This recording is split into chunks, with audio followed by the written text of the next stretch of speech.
3 years working at Ashby Capital, and I'd become an expert at exactly 2 things: reading shipping manifests and not looking directly at Rowan Ashby when he walked into a room. The second one was harder. Ashby Capital managed a portfolio of infrastructure investments across the Midwest, logistics networks, commercial real estate, construction firms that bid exclusively on city contracts. Profitable, legitimate, the kind of business that appeared in Forbes profiles and Chamber of Commerce newsletters. What didn't appear in those profiles was the other part. The part everyone in our building understood the same way you understand a riptide, not by reading about it, but by feeling the pull and knowing enough to respect it. Rowan moved through certain circles that didn't overlap with anyone I knew. I'd overheard enough fragments over 3 years to understand the shape of it without knowing the details. Just the understanding that when Rowan Ashby said he would handle something, it got handled and the specifics stayed quiet. I'd been careful. I kept my head down, did my job well, and every single time he appeared in the doorway of the operations department and his dark eyes landed on me before scanning anything else in the room, I looked somewhere else.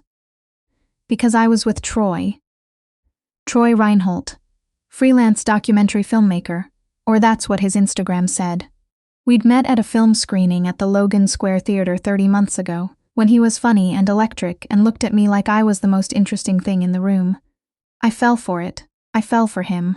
By the time I understood what I'd actually walked into, my world had quietly rearranged itself until it centered on him, his moods, his schedule, his particular brand of love that felt less like warmth and more like a vise, tightening so slowly that you'd convince yourself the pressure was normal. The text started around month 8. Where are you? Not a question, never a question. A demand dressed up in 2 words. At work, I'd type back, same as always. Who were you talking to in the parking garage? A coworker named Darren, who was telling me about his kid's Little League game. That's all. But Troy didn't believe in that's all. He believed in a version of me that was constantly on the verge of betraying him, no matter how carefully I behaved or how thoroughly I explained. By the time I'd been at Ashby Capital for 3 years, I'd deleted most of my friends' numbers from my phone. Not because Troy made me. He'd never said the actual words. He was smarter than that. He'd just make every friendship so exhausting, so contaminated with suspicion and aftermath, that letting people go became easier than the alternative. My location was shared with him at all times. For safety, he said. Because I love you, he said. The evening it finally broke was an ordinary Tuesday in November. Cold front coming in off the lake. The kind of Chicago night that cuts through your coat like it's nothing.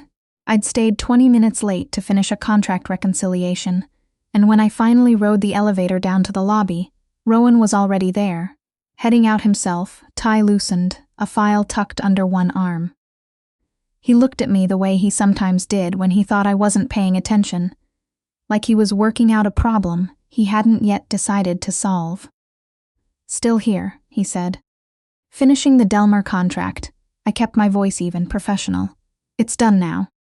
He nodded, and we rode down in the particular silence we'd perfected over 3 years. The kind that was full of things neither of us said. Just before the lobby doors, he stopped, turned slightly. Piper. He said my name quietly, the way he said most things, careful, deliberate, like each word was chosen. My direct line's in the company directory, but I want you to have my personal cell. He held out a card, just a number handwritten, no title, no explanation. I looked at it. I already have the main office line. I know. He didn't move the card. This is different. If you ever need something, not work-related, you call that number, anytime. You understand me? I understood him. I just didn't know what to do with understanding. Thank you, Mr. Ashby, I said and took the card. He nodded once and walked out into the cold. I stood there another moment, then pulled out my phone. Troy had sent 4 texts in the last 40 minutes. I saved Rowan's number and went home. Troy was in the kitchen when I got back, which should have been fine. It wasn't. He'd been drinking. I could see it in the way he moved, slightly too controlled, the way his jaw set when he looked at me. 3 empty bottles on the counter. He went through phases like this, when a project wasn't going well, when he felt the world was falling behind on what it owed him. You're late, he said. 20 minutes, I said, setting my bag down carefully, measuring the room the way I'd learned to. I told you I had the Delmar contract. Rowan Ashby was in the building tonight. My stomach dropped the way it always did now, that free-fall feeling of knowing what was coming and not knowing how far down the bottom was. He works there, Troy. So do I. You were in the elevator with him. He said it like a verdict. How do you? I stopped. He'd been checking. He'd found a way to check. I'd stopped being surprised by the things he monitored. He looks at you, Troy said, his voice dropping. Don't tell me he doesn't. He's my employer.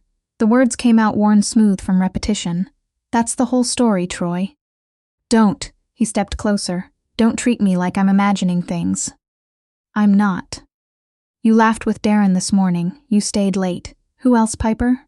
His hand closed around my wrist, hard, the grip I'd come to recognize, the one that left bruises in the specific shape of his fingers. Who else are you? No one, my voice cracked. Troy, you're hurting my arm. He didn't let go. He pulled me closer instead, his face inches from mine, and I saw the thing behind his eyes that had never been love.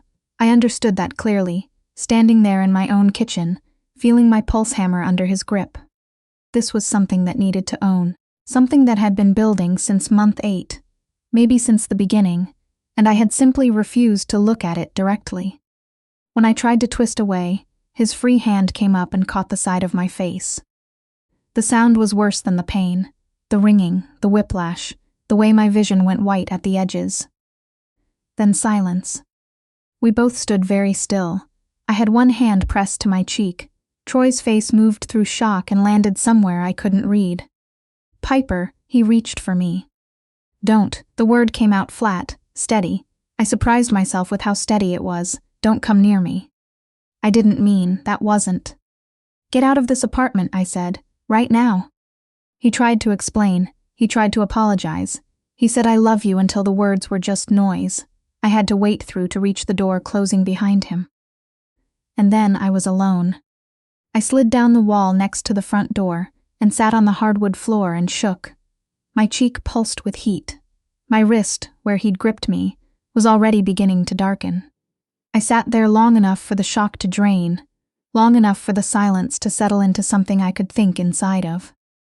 I opened my phone.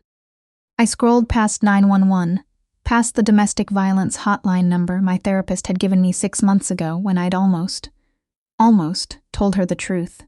Past my sister in Phoenix who would answer and say I told you so with love in her voice, and I couldn't handle that right now. Couldn't handle being seen clearly from 2,000 miles away. I found the contact I'd saved that afternoon, the number I'd been absolutely certain I would never use. I pressed call. It rang once. Piper, Rowan's voice came through immediately, alert, no greeting. What's wrong? Just hearing my name. Just that. Just my name from someone who had no reason to say it the way he did, and yet somehow said it like it mattered, broke something loose in my chest. Can you come get me? My voice came out so small. I can't. Can you please come get me? Where are you? Not a question, immediate, focused. My apartment. Troy might come back and I don't. Lock the deadbolt and the chain, he said, and I could already hear movement in the background. Keys, footsteps. I'm 15 minutes out. Stay on the line with me. I fumbled with the locks, my hands shaking. Okay, they're locked. Good. A pause. Are you hurt? My face, my wrist, I couldn't make it a full sentence. The silence on his end lasted 3 seconds. When he spoke again, his voice was the same. Controlled, level, but something underneath it had gone very cold. 12 minutes, Sparrow. You're going to be okay. Sparrow. He'd never called me anything but Piper in 3 years. I don't know why that word right then was the thing that made me finally cry. He arrived in 11. When I opened the door, he stood there in dark jeans and a gray Henley, like he'd grabbed the first things he found. Behind him, one step back, was Rico, his head of security, someone I'd seen exactly 3 times in 3 years, watching the hallway with the focused stillness of someone who'd spent years being very good at it. Rowan's eyes went to my cheek first, then my wrist. His jaw tightened. I watched the emotion move through him. There and gone in under a second, replaced by something deliberate and controlled. He picked up my bag. "Let's go," he said. I didn't ask where, I just went. His home was in the Gold Coast, a secured building where the doorman knew his name, where the elevator required a code, where the view from the top floor made the city look like something he'd arranged to his personal taste. He showed me to a guest room larger than my living room, with a bathroom stocked with things someone had thought to put there. His private physician, Dr. Chen, arrived within 30 minutes and examined my wrist and face with professional gentleness, and the particular careful silence that meant she'd had this kind of late-night call before. "No fractures," she said. "Significant soft tissue damage to the wrist. Ice for the next 48 hours, then heat. I'm leaving something for the pain and something to help you sleep." I started to object to the second one. "Your adrenaline is still elevated," she said simply, in a tone that closed the subject. "Trust me." After she left, I stood under the hot shower until the water cooled, trying to work out when exactly I had stopped recognizing my own life. When had Troy stopped being the man I loved and become the thing I organized myself around avoiding? Or had those always been the same man, and I'd just been very skilled at not looking directly at the evidence? I found Rowan in the living room standing at the windows with a glass of bourbon, the lake dark beyond the glass. He'd changed into a worn t-shirt, feet bare, and I was struck by how different he looked outside the office. Less constructed, more real. "You don't have to check on me," I said from the doorway. "I know," he didn't turn. "I'm not. I'm standing here thinking about how long I watched you be smaller than you are, and I'm angry at myself for not saying anything." I didn't have an answer for that. We sat in his living room, him with bourbon, me with chamomile tea, and the city went on below us, uninterested. He asked me what I'd given up, and I told him. The friendships I'd let drift, the figure drawing class I'd dropped, when Troy said it was self-indulgent. The visits with my sister I'd skipped, because his projects always needed something from me right then. He listened without performing sympathy. Just listened. "He'll call tomorrow being reasonable," I said eventually. "He's very good at reasonable the morning after." "You're not going back," Rowan said. "Not a command, just a fact stated simply." "I know," I said, and I did. That door had closed the moment I felt his hand against my face. Whatever I'd been trying to protect, it wasn't worth protecting. It hadn't been for a long time. I took the medication Dr. Chen had left and went to sleep in a room that smelled like unfamiliar sheets, and some version of a future I hadn't let myself consider.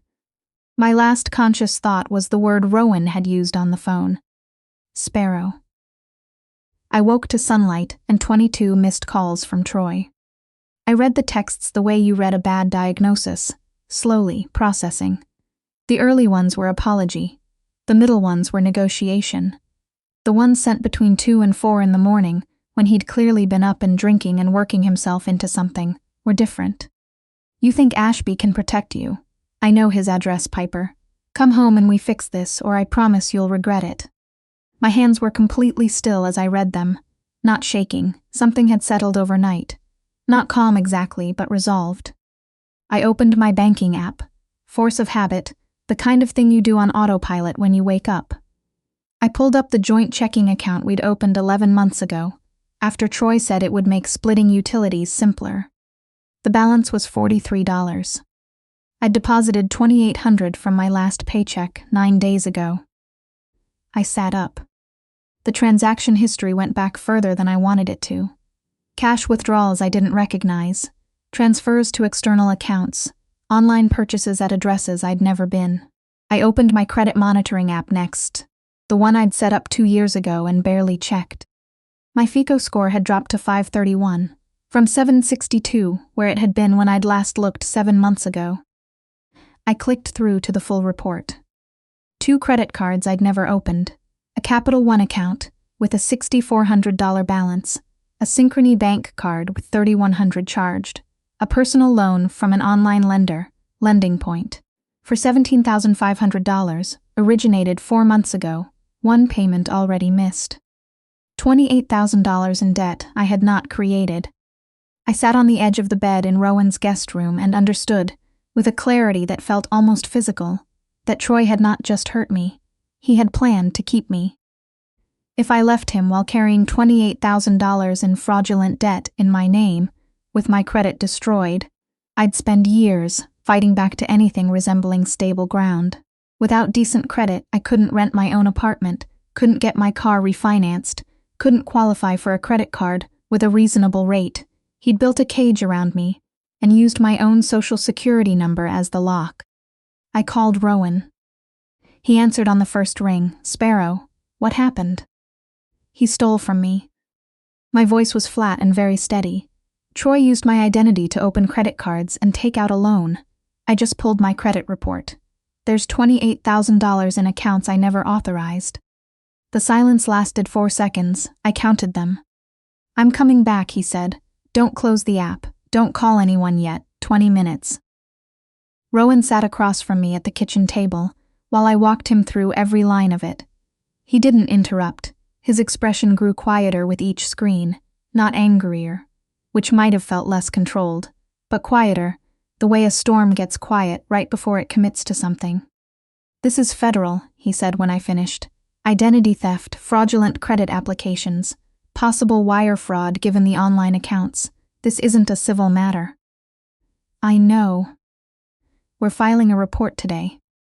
"I know that too." I closed the app. "But I want to do this myself, not have someone handle it for me." I met his eyes. "Can you help me figure out how?" He looked at me for a moment, then yes.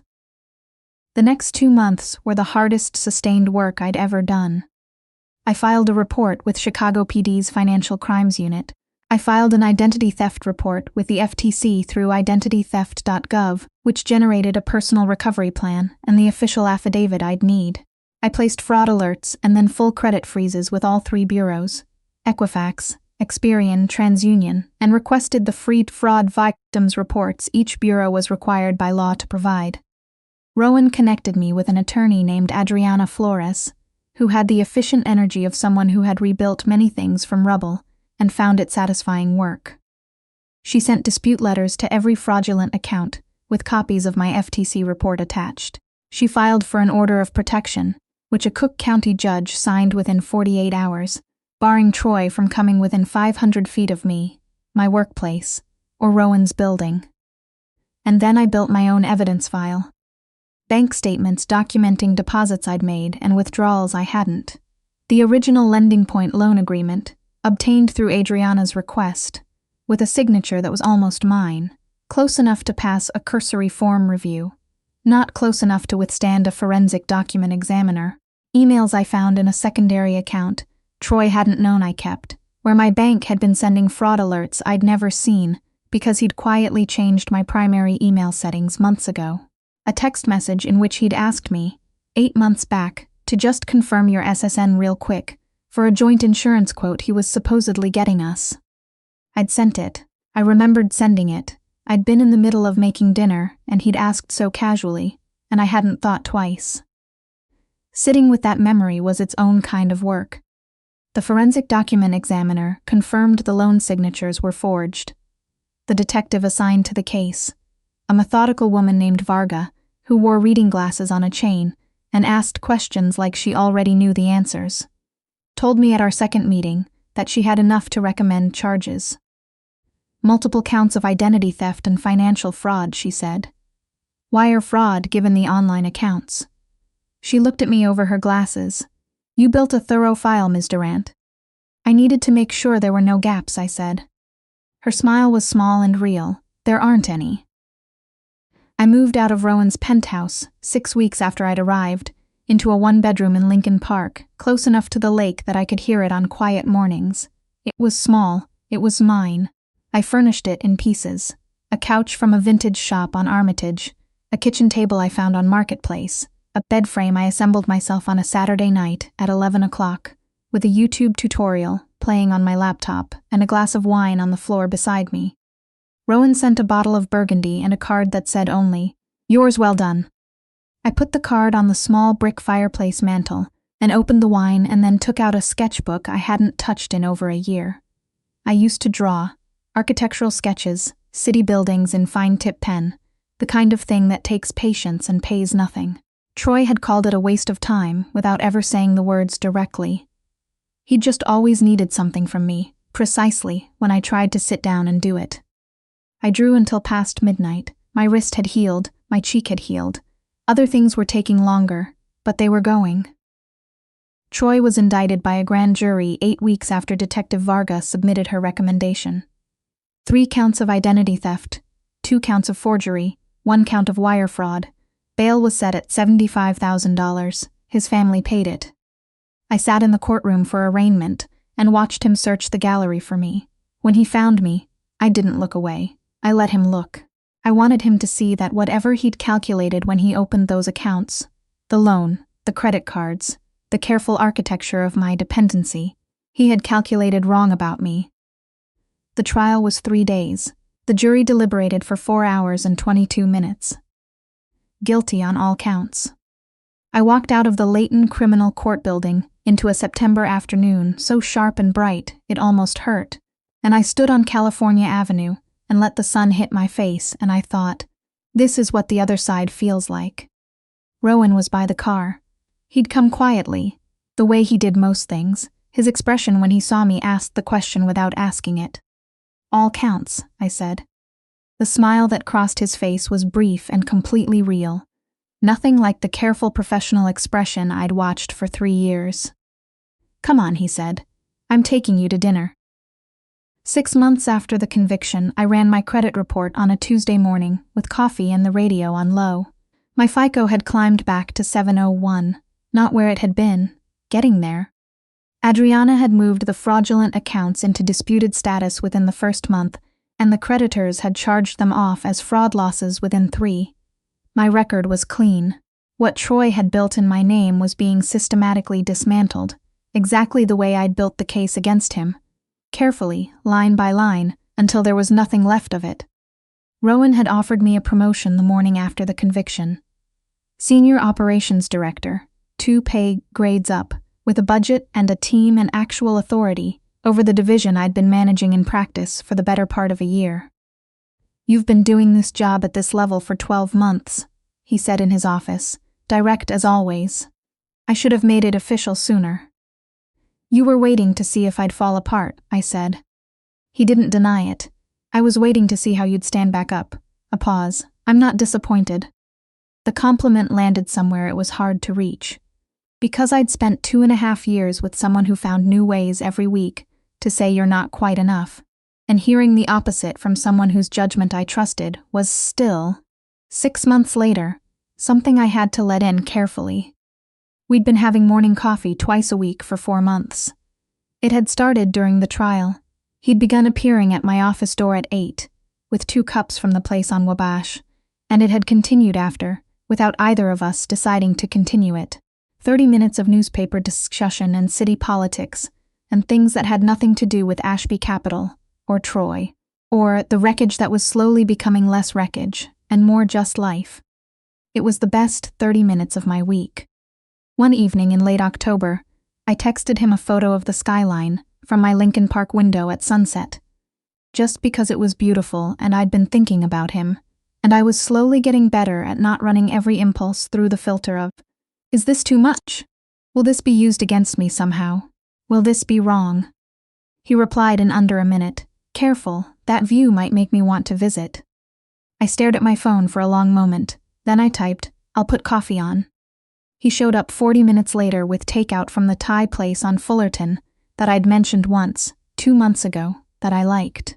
He was in dark jeans and a jacket, and he looked at my apartment, the sketchbooks on the coffee table, the plants on the windowsill, the imperfectly assembled bed frame visible through the bedroom door, and something in his expression went soft in a way I'd never seen in 3 years of working for him.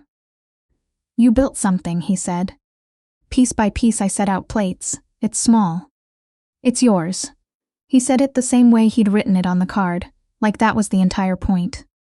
We ate takeout and talked until midnight, and when he finally stood to leave, he paused in the doorway and looked at me for a moment. Piper, his voice was quiet, when you're ready, not because you're grateful, not because I helped, but because you actually want to, tell me. I will, I said.